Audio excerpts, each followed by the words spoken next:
Okay, hey guys, welcome back. This is the Federalist Era. So now that we have moved through the Revolutionary War and the Articles of Confederation, now that we have the Constitution, this is what was created from it.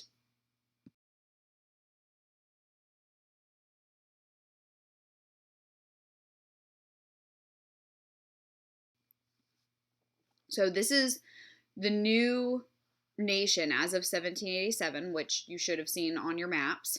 Um, but you can see the original 13 colonies have now become states. We've added one or two more states, and we're adding territory as we go on as well.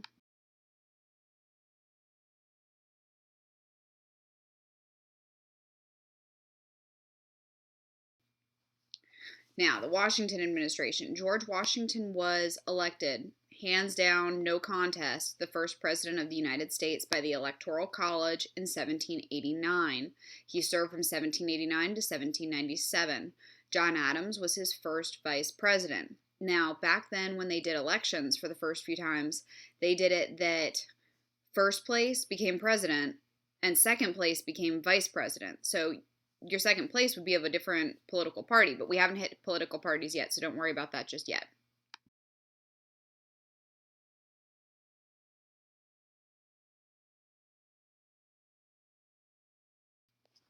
So, when Washington became president, he created a cabinet, and these are like his closest advisors. So, Thomas Jefferson became Secretary of State, deals with a lot of foreign affairs and stuff. Alexander Hamilton became the Secretary of Treasury, deals with the money. Henry Knox, yes, the same guy Fort Knox is named after, became Secretary of War. And Edmund Randolph became the Attorney General, which is like the lead lawyer of the United States.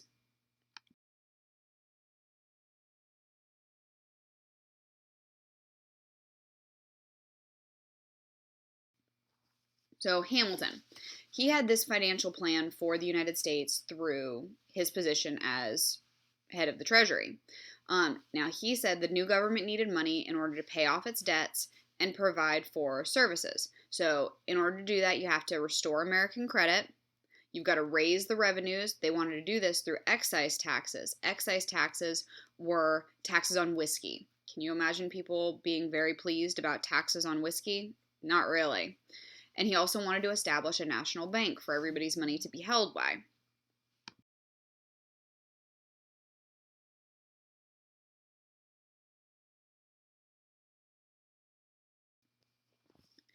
So, part of his financial plan was providing credit for the government, holding taxes collected from the people, lending money to the government, and regulating currency. This was all part of the national bank.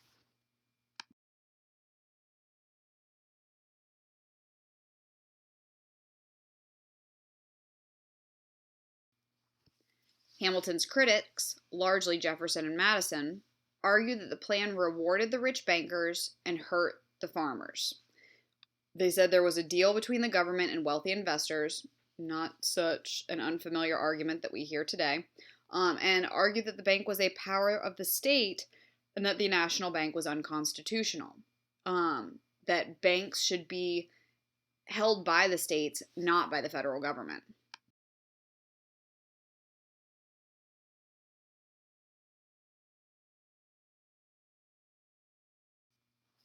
Okay, so the Federalists were pro bank.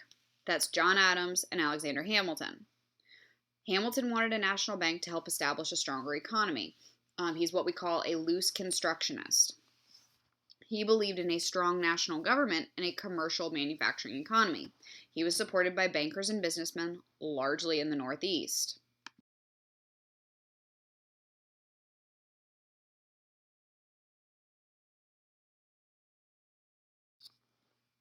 The Democratic Republicans were anti bank.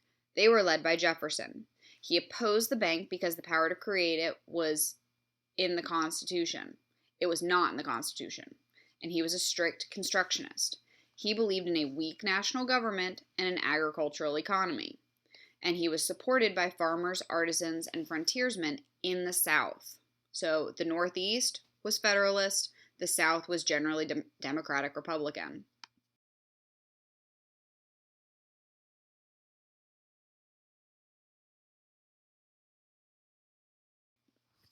So they came up with a deal. Hamilton argued that the debt to foreign countries needed to be paid off and that state debts should then be assumed by the federal government. The Southerners had less debt and really didn't like this idea. But Hamilton won Southern support by getting the new national capital located along the Potomac River. Prior to this, it was in Philadelphia and New York. Now they said, oh, we've got this great stretch of land here all along the Potomac River. We should make the new capital here. That appeases the Southerners because it's in the South.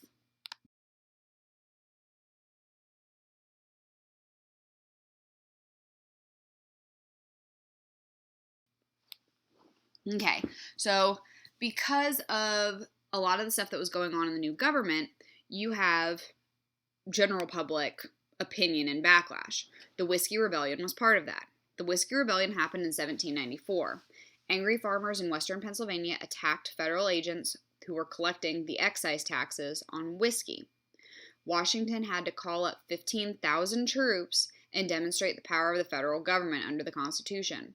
This is how strong the federal government was, and it showed how weak it was under the Articles of Confederation. It was a huge difference.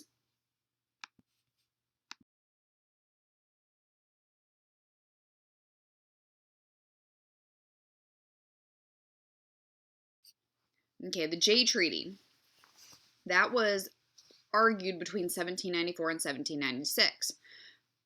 Inside of it, John Jay, he got Britain to agree to abandon the forts in the U.S. in exchange for most favored nation trading status.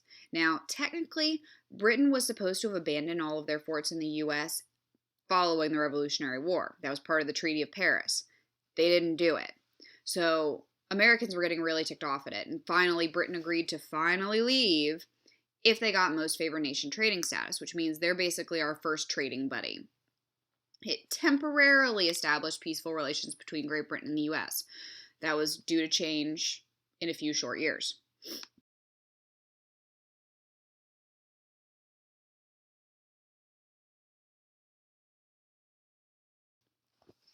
Next, you have Pinckney's Treaty in 1795.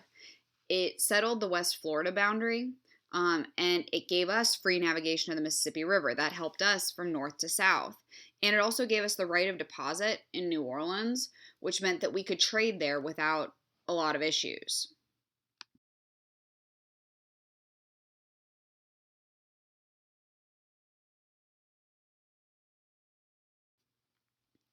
So if you look at the map, it shows that the dark pink area is the disputed area between the United States and West Florida, which was owned by Spain.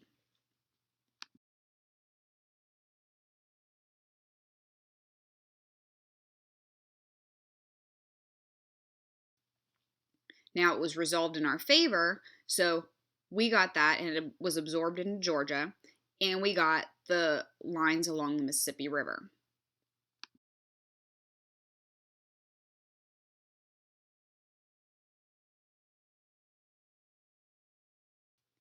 Now, when Washington was finished with his presidency in 1797, he decided to create a farewell address, which is a precedent that stayed with us, or has stayed with us, through all of the presidencies. And he gave a lot of advice in regards to foreign policy. Avoid entangling alliances. Basically, stay out of what was going on in Europe. Don't become best friends with somebody when you don't really know what they're up to.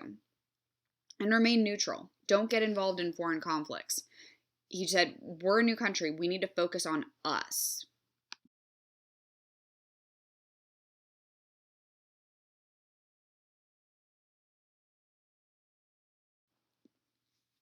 He also set the precedent of 2 terms, which means that he said don't spend any more time in office than 2 terms. 8 years is long enough. You don't need to spend any more time than that. The country needs more difference in rulers. And all the presidents stayed to that.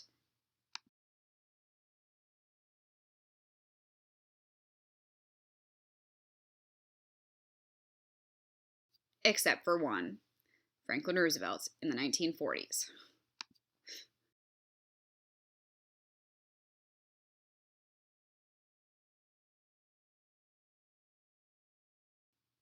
I mean, poor Washington. Everybody listened to him except for FDR.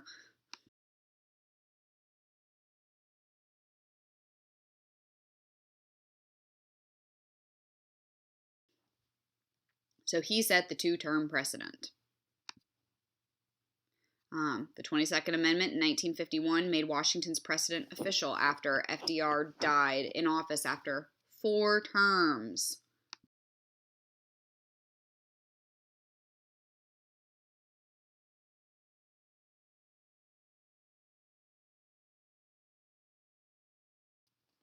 So, in Washington's farewell address, he asked for union. Don't get sectional. Don't go north versus south, east versus west. One union. Don't divide into political parties. Political parties are a bad idea. Avoid a lot of debt. Pay what you owe. He believed in virtue, religion, and morality. There's a reason that it is said that Washington never told a lie. He had a great moral system. He believed in telling the truth. He believed in being honest and valuable to people.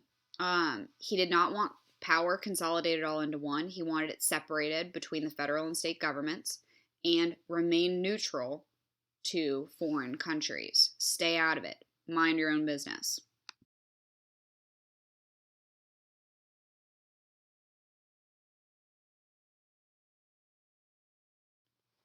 So there were different views of economic and foreign policy, and those issues led to the development of the first American political parties.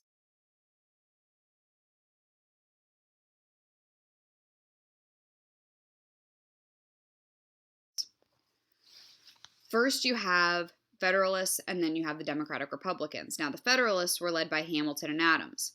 They favored a strong central government, which encouraged commerce and manufacturing, a more industrial economy. Bankers, merchants, manufacturers, professionals, and wealthy farmers all supported. Now, if you think back to when the colonies, and you've got the different regions in the colonies, New England, Mid-Atlantic, and Southern, that really sounds like the New England colonies. They were the manufacturing centers. They also supported strong ties with Great Britain, not meaning that they wanted to get back with Great Britain, but they didn't see them as enemies either. And so their strongest support came from New England along the Atlantic coast, and they believed in a loose interpretation of the Constitution. The Constitution was written so that you could interpret it as needed over the years, and that's what's kept it as our Constitution for so long. So they believed in a very loose interpretation of it. Now, the Democratic Republicans, on the other hand, were led by Thomas Jefferson and Madison. They focused on states' rights and wanted a weaker central government. They liked agriculture, rural life. These are your artisans, your shopkeepers, your frontier settlers and farmers. Think back to Mid-Atlantic and South. They supported strong ties with France, and a lot of their support came from the frontier in the South. They believed in a strict interpretation of the Constitution. So if it was not explicitly said in the Constitution, they didn't believe it was allowed in the Constitution.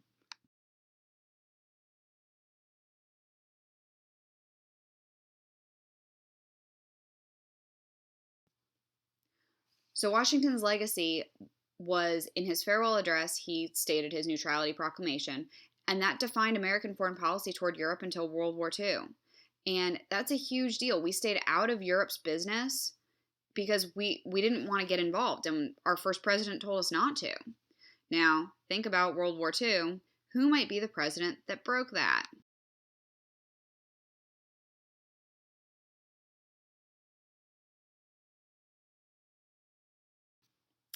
Franklin Roosevelt.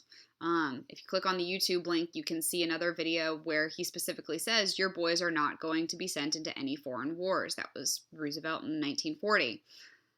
He didn't quite listen.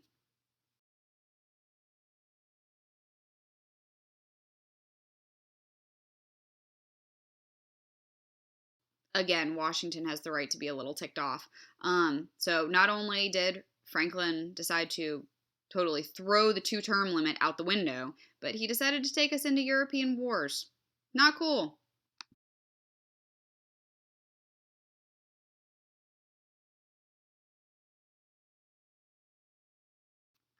Okay, so now that we've gotten through Washington's administration, In 1796, John Adams beat Thomas Jefferson.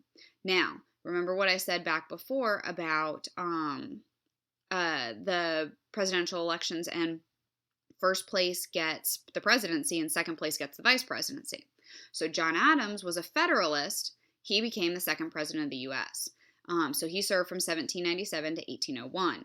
Now Thomas Jefferson, he was second place, and he was a Democratic Republican. He became the second vice president of the United States. Do you really think they got along very well if they were from two different political parties?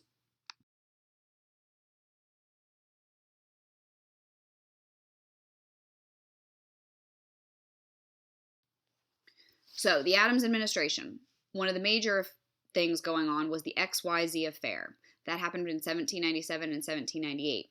It created a lot of tension between America and France and led to the creation of the Department of the Navy. So, what happened was 3 American diplomats were sent over to France to work out some of the trading tensions that we were having. Well, a French foreign minister came up to the 3 diplomats and tried to bribe them. And the American diplomats did not do their job that way. So they got very upset. They were very offended. They left immediately and came back home. And in newspaper articles, they were referred to as X, Y, and Z. Hence why it's called the XYZ affair. Now, this created a lot of tension and led to the Quasi-War, which took place from 1798 to 1800. It was an undeclared naval war, hence why we had to create the Department of the Navy, between America and France, which resulted in the end of our alliance with France that had started with the Revolutionary War.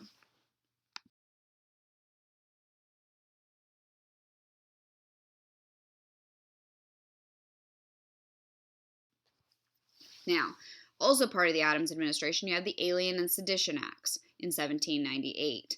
It gave the Federalists increased powers over its political opponents, including the power to jail those who spoke out against the government. So think about it. Freedom of speech was gotten rid of. Can you imagine how the Democratic Republicans felt about that? So the Kentucky and Virginia resolutions were created in 1798 and 1799. They argued that the states could nullify, which means to refuse to obey, the laws, i.e., the Alien and Sedition Acts, and that they thought were unconstitutional. So that basically said states could get rid of any federal laws they thought were not fair. And the Alien and Sedition Acts totally violates a couple of those amendments that they had just written.